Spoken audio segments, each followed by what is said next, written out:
क्या आपका भी कोई ऐसा सपना है जिसे आप हासिल करना चाहते हैं, लेकिन पूरी दुनिया कहती है साला ये तो नामुमकिन है, तेरे बस की नहीं है, तू नहीं कर सकता? तो आई एम प्रीटी श्योर आज इस वीडियो को देखने के बाद आपकी सोच पूरी तरीके से बदल जाएगी और आपके दिमाग में अपने सपने को हासिल करने का पागलपन सवार हो जाएगा। और अगर आपको ये वीडियो अच्छी लगी तो हमारे चैनल बिग ब्रदर्स मोटिवेशन को सब्सक्राइब जरूर करिए। हेलन केलन या आई एम प्रीटी श्योर आपने ये नाम पहले ज़रूर सुना होगा, पर ऐसा क्या था इस अंधी बहरी लड़की में कि साला पूरी दुनिया इसके हौसले के आगे झुक गई। हाँ, वो था उस लड़की का ना हार मारने का जुनून जिसने हेलन केलन की किस्मत को खुली चुनौती दे डाली और कहा अगर दम है तो मेरे हौसलों को डगमगा। 19 महीने की बच्ची जो अभी बोलना और चलना भी नहीं सीखी थी, वो एक ऐसी बीमारी का शिकार हो गई जिसने उसकी ज़िंदगी में अंधेरा और सिर्फ अंधेरा भर दिया। जब उस छोटी सी बच्ची की ज़िंदगी का कोई मकसद ही नहीं रहा था, तब हुआ एक मिरेकल। जब हेलन 6 साल की थी, उनकी ज़िंदगी में एंट्री हुई उनकी टीचर की, who play a game changing role in Helen's life. जब सबने मान लिया था कि इस बच्ची का कोई फ्यूचर ही नहीं है, तो उनकी टीचर ही थी जिनको भरोसा था कि कोई तरीका तो होगा जिससे हेलन को बोलना और सेंस करना सिखाया जा सके। हेलन के पेरेंट्स ने उनसे पूछा और आप ऐसा कैसे करेंगी, but she really didn't know. उनको नहीं पता था वो कैसे करेंगी, बट उनको ऐसा पता था ये उसी तरीके से होगा जिस तरीके से एक पंछी उड़ना सीखता है। वो गिरता है, उठता है, लेकिन आखिरकार सीख ही जाता है। बस इतना समझने की देरी थी, जिसके बाद ना ही हेलन ने पीछे मुड़ के देखा, ना ही उनकी टीचर ने। जिसके बाद हेलन ऐसी पहली डिसेबल्ड महिला बनी जिसने अपनी ग्रेजुएशन कंप्लीट करी और साथ ही साथ उन्होंने कई सारी बुक्स और मोटिवेशनल कोट्स भी लिखे जो हमें आज भी मोटिवेट कर रहे हैं। हेलन कहती है जब एक रास्ता बंद होता है तो कई नए रास्ते भी खुलते हैं, लेकिन हम उन बंद हुए रास्तों के अफसोस में कभी उन नए रास्तों को देख ही नहीं पाते। ड्यूरिया पिट एक ऐसी लड़की जिसकी ज़िंदगी में किसी भी चीज़ की कमी नहीं थी, फिर अचानक से कुछ ऐसा हुआ जिसने उसकी ज़िंदगी पलट कर रख दी। अगर आपको भी ऐसा लगता है कि भगवान ने आपके साथ नाइंसाफ़ी करी है या फिर आप में ऐसी कोई कमी है जिस वजह से आप कामयाब नहीं हो पा रहे, तो ये स्टोरी आपके लिए ही है। एक सेलिब्रिटी के लिए उनके चेहरे की क्या कीमत होती है, ये शायद ही किसी को बताने की ज़रूरत है। जिस चेहरे पर वो एक छोटा सा दाग भी बर्दाश्त नहीं कर सकते, तो क्या हो अगर वो चेहरा ही जलकर बर्बाद हो जाए। ये सोचना भी एक डरावने सपने जैसा लगता है। या I am talking about the best motivational speaker of Australia, Turia Pitt. एक अल्ट्रा मैराथन के दौरान क्रॉस फायर का शिकार होने की वजह से उनका 65% बॉडी भयानक तरह से जलकर बर्बाद हो गया। डॉक्टरों ने अपनी हिम्मत हार दी थी। उस वक्त भी ड्यूरिया कहीं ना कहीं अपनी मौत से लड़ रही थी और आखिरकार 200 ऑपरेशन और 1 महीने के लंबे इंतजार के बाद उनको होश आया। बट उनकी ज़िंदगी का मुश्किल दौर तो अभी शुरू ही हुआ था और शायद ये लड़ाई इस दुनिया से लड़ते लड़ते वो मर ही जाती। पर तभी उनकी ढाल बने उनके बॉयफ्रेंड, जिन्होंने इतना कुछ होने के बाद भी ड्यूरिया का साथ नहीं छोड़ा। सैल्यूट है इस प्यार को जो जिस्म से नहीं आत्मा से जुड़ा था। जिसके बाद ड्यूरिया ने फैसला किया कि वो हार नहीं मानेगी और उन्होंने अपनी एथलीट जर्नी को दोबारा से स्टार्ट कर दिया और कई सारे फेमस ट्रैक्स में पार्ट लिया। साथ ही साथ उन्होंने कई सारे सेमिनार भी अटेंड किए जिसके जरिए उन्होंने न जाने ही कितने लोगों को इंस्पायर किया। जो लड़की एक समय पर इस दुनिया से नजरें मिलाने की हिम्मत भी हार गई थी, वो आज अपने NGO की मदद से न जाने कितने ही ज़रूरतमंद लोगों की मदद कर रही है। उस आग ने ड्यूरिया के चेहरा तो चला दिया, पर उनके अंदर की कुछ कर दिखाने की आग को और ज़्यादा भड़का दिया। किसी ने क्या खूब कहा है, फर्क नहीं पड़ता चाहे कितना ही मुश्किल हो तेरी मंजिल का रास्ता, सच्ची मोहब्बत आसियाना ढूंढ ही लेती है। मुनीबा मजारी। क्या हो अगर जिस इंसान के लिए आपने अपना घर, परिवार और अपने सपने, अपनी चाहतों सबका त्याग कर दिया हो, वही इंसान आपके सबसे मुश्किल समय पर आपका साथ छोड़ दे।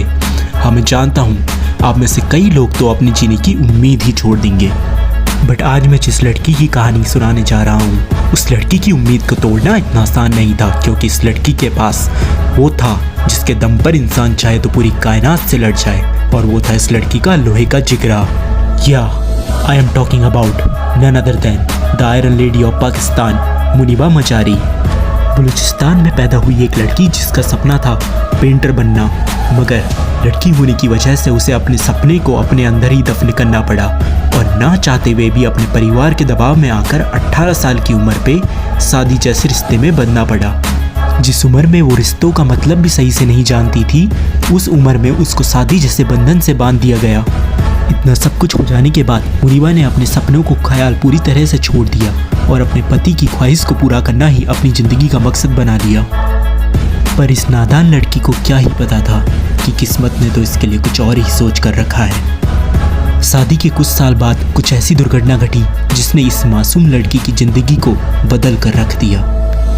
मुनीबा बताती हैं कि कार चलाते हुए उनके पति की आंख लगने की वजह से गाड़ी काबू से बाहर हो गई। अपनी जान बचाने के लिए उनके पति बाहर कूद गए, पर मुनीबा उस खौफनाक हादसे का शिकार हो गई। 2.5 महीने हॉस्पिटल के ट्रीटमेंट के बाद जब वो बाहर आई तो उनको पता चला कि अब वो पहले की तरह अपने पैरों पर चल भी नहीं सकती। यहाँ तक तो शायद कोई लड़की बर्दाश्त भी कर लेती, लेकिन हद तो तब हो गई जब उनको पता चला कि वो अब जिंदगी में कभी माँ भी नहीं बन सकती। वो अंदर ही अंदर पूरी तरह से टूट गई, ऐसा मानो कि उस हादसे ने उनकी आत्मा तक को झंझोर कर रख दिया। इतना सब कुछ हो जाने के बाद भी उनकी किस्मत को उन पर जरा भी रहम न आया। उनके पति ने भी दुर्घटना के 1 साल बाद उनको तलाक दे दिया। उसे लगा कि अब ये लड़की किसी काम की नहीं। अपने पूरे परिवार को छोड़कर जिस इंसान के लिए वो चले आई थी, उस इंसान ने ही उनके सबसे मुश्किल समय पे उनका साथ नहीं दिया। दोस्तों, अगर इतना सब कुछ किसी आम इंसान के साथ हुआ होता तो वो कब का हार मान चुका होता। But I am talking about the iron lady, जो अपनी किस्मत के आगे घुटने टेकने के लिए बिल्कुल तैयार नहीं थी। मुनीबा ने तय किया कि अब वो किसी पर भी निर्भर नहीं रहेंगी और अपने सपनों को किसी भी हाल में पूरा करेंगी। जिसके बाद उन्होंने अपनी सारे दर्द और जज्बातों को अपनी पेंटिंग की कला में झोंक कर रख दिया, जिसके जरिए उन्होंने पूरी दुनिया को हैरान करके रख दिया। धीरे धीरे उनकी कला को पहचान मिलने लगी, जिसके बाद उन्होंने व्हीलचेयर में होते हुए भी मॉडलिंग की। यहाँ तक कि अपने दर्द को उन्होंने गाने के जरिए लोगों तक पहुँचाया। आज पूरी दुनिया उनको एक मोटिवेशनल स्पीकर के रूप में जानती है। अपने माँ बनने के सपने को भी उन्होंने एक बच्चे को गोद लेकर पूरा किया।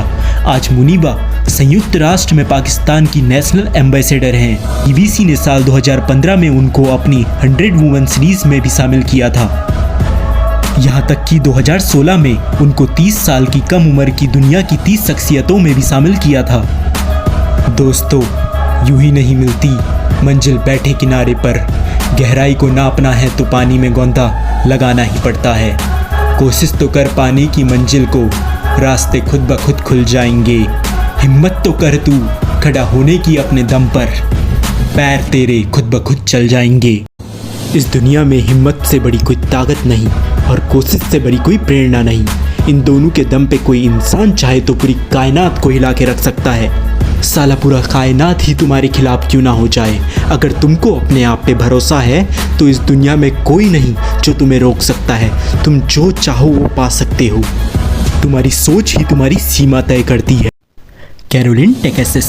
कहानी शुरू होती है हंगरी के एक जवान से जिसको पिस्टल शूटिंग के खेल में महारत हासिल थी, और महारत भी कुछ ऐसी कि हर राष्ट्रीय और अंतर्राष्ट्रीय मुकाबले में अपनी जीत का परचम लहरा चुका था।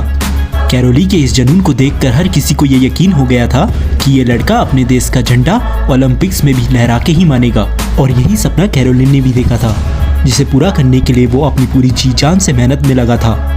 लेकिन शायद उनकी किस्मत को ये मंजूर नहीं था। अपने कॉमरेड्स के साथ प्रैक्टिस के दौरान उनके हाथ में हैंड ग्रेनेड फटने की वजह से उनके सीधे हाथ उनके शरीर से अलग हो गया। जब हर इंसान उनके साथ हुई घटना का अफसोस जता रहा था, उस वक्त कैरोली ने अफसोस जताने की वजह बोला कि क्या हुआ अगर मेरा हाथ मेरे शरीर से अलग हो गया। मेरी असली ताकत मेरा हाथ नहीं, मेरा दिमाग है जो अभी भी सही सलामत है। और फिर क्या था, उन्होंने पूरे जोर शोर से अपने बाएं हाथ के साथ पिस्टल शूटिंग की प्रैक्टिस शुरू कर दी। और दोस्तों, कहते हैं ना, हार ना मानो तो हार नहीं होती, कोशिश करने वाले की कभी हार नहीं होती। शुरुआत में उनको कई परेशानियों का सामना करना पड़ा, पर वो अपनी पूरी जी जान से निरंतर प्रयास करते रहे। और फिर ठीक 1 साल बाद ओलंपिक्स के पहले 1931 वो पल आया जब उनको नेशनल चैंपियनशिप में पार्टिसिपेट करना था। तब तक कोई नहीं जानता था कि कैरोली अपने बाएं हाथ से प्रैक्टिस कर रहे हैं। दूसरे कंपटीटर उनको देखकर हैरान हो गए।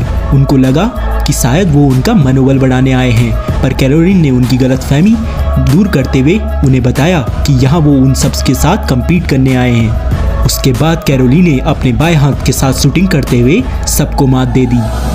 कैरोली रातों रात हंगरी के हीरो बन गए, पर कैरोली अभी भी संतुष्ट नहीं थे। क्योंकि उनका सपना था ओलंपिक्स में गोल्ड मेडल ला के अपने देश का नाम रोशन करना। उनको अभी इंतजार था 1940 में होने वाले ओलंपिक्स का, लेकिन वो ओलंपिक्स वर्ल्ड वॉर की वजह से रद्द हो गया।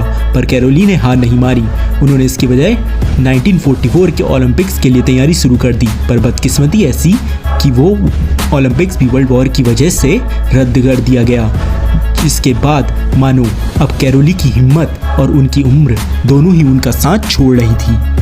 उनका शरीर हार मान चुका था, पर साला उनका दिमाग हार मानने के लिए तैयार ही नहीं था, जो उनको आगे बढ़ने के लिए मजबूर कर रहा था। फिर आखिरकार वो समय आ ही गया, साल 1948 ओलंपिक्स, जब कैरोली ने हर किसी को अपनी अद्भुत कला से हैरान कर गोल्ड मेडल अपने नाम किया। लेकिन दोस्तों, कहानी अभी पूरी नहीं हुई थी, जिसके बाद कैरोली ने 1942 के ओलंपिक्स में भी पार्टिसिपेट किया और इतिहास रचते हुए एक और गोल्ड मेडल अपने और अपने देश के नाम किया।